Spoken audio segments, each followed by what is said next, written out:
The United States is seeking to diversify its supply chain for critical minerals and reduce its dependence on China by establishing partnerships with Central Asian republics, though it anticipates various challenges. In particular, China's restrictions on gallium and germanium exports and significant economic influence in the region raise concerns. The United States is currently looking to diversify its critical mineral supply chain by establishing partnerships with the Central Asian republics and reducing its dependence on China, which currently dominates the global supply of these essential materials.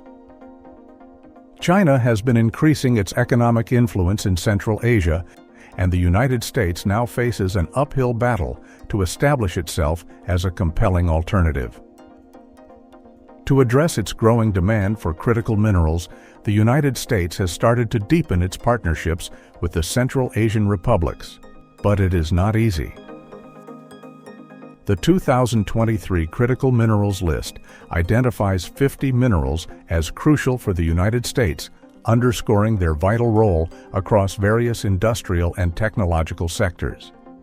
Currently, the United States predominantly sources these essential materials from China. This dependency is extreme for certain minerals, with the country relying entirely on China for its supply of arsenic, gallium, graphite, tantalum, and yttrium. But the restrictions imposed by China on gallium and germanium exports in August 2023 have caused controversy. The fact that China has 94% of the world's gallium resources and 83% of germanium resources poses a particular problem for the United States. According to the Pentagon statement following China's restriction decision, the United States has not developed the industrial capacity for producing gallium, though they do have some germanium reserves. U.S. officials called for alternative markets to be found, and it was during this period that the United States decided to improve relations with Central Asia. In September 2023, U.S. President Joe Biden met with Central Asian leaders in New York. During this meeting, the C5+1 Critical Minerals Dialogue was agreed upon and established operating within the C5+1 diplomatic platform. The inaugural meeting of this dialogue was held in February 2024. The main objectives were maintaining the security of critical minerals in Central Asia, ensuring market diversification, and increasing the region's importance in this field. Since the early 1990s, the Central Asian republics have become increasingly significant players in the global energy and economic markets.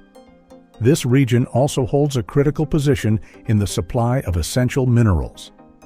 According to various reports, Central Asia is home to 38.6% of the world's manganese ore reserves, 30.1% of chromium reserves, 20% of lead reserves, 12.6% of zinc reserves, and 8.7% of titanium reserves.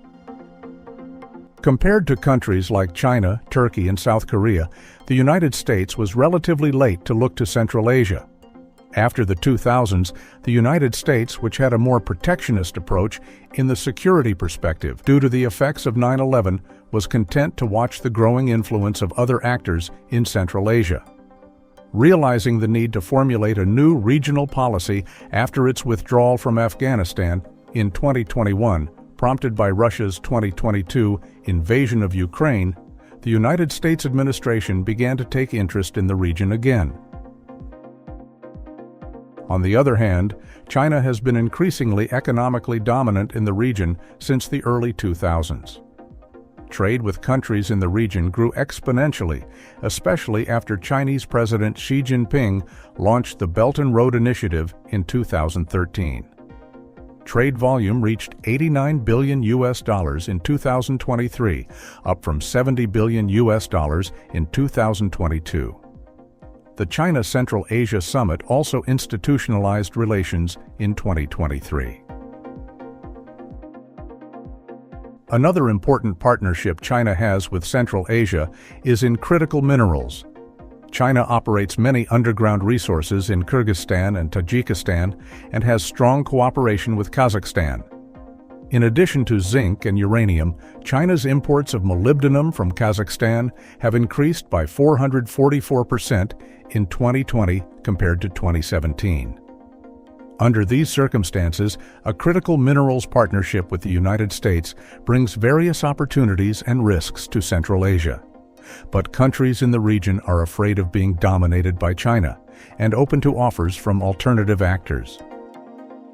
The United States has a favorable reputation in the region, and there is confidence in its ability to fulfill its commitments.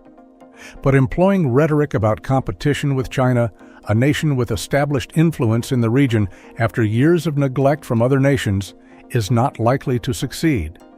Therefore, the U.S. needs to move forward with a more moderate policy. Already, the large amounts of debt that countries in the region owe to China makes the United States a more attractive partner. But regional infrastructure problems, leaders' pragmatic preferences, irrevocable agreements with China, and possible disruptions in the critical minerals supply process are all compelling reasons to stay with China, not to mention the sheer geographical proximity. While there is no guarantee the United States has the will or ability to engage successfully with Central Asia, it could strengthen its position in the region by offering technology and undertaking critical projects that China has not been able to deliver. A shift in focus from purely military security to a broader energy security strategy could be a key component of this new initiative.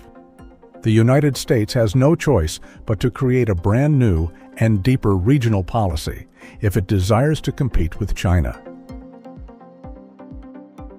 Specifically, China's Belt and Road Initiative poses a significant challenge to U.S. interests in all regions of the world by expanding Beijing's economic and strategic influence. Through large-scale infrastructure projects, China strengthens its foothold in regions like Central Asia, traditionally viewed as part of Russia's sphere of influence, but also critical to U.S. geopolitical goals. According to pro-Western view, this diminishes U.S. influence in the region, where Washington has been promoting democratic values and market-driven reforms. Additionally, China's growing presence in strategic maritime routes and its investments in Africa, Southeast Asia, and Europe, which are key areas of U.S. geopolitical focus, undermines U.S. hegemony and economic dominance. For them, the project not only threatens U.S. strategic interests by shifting global trade routes in China's favor, but also erodes Washington's ability to project power in these regions.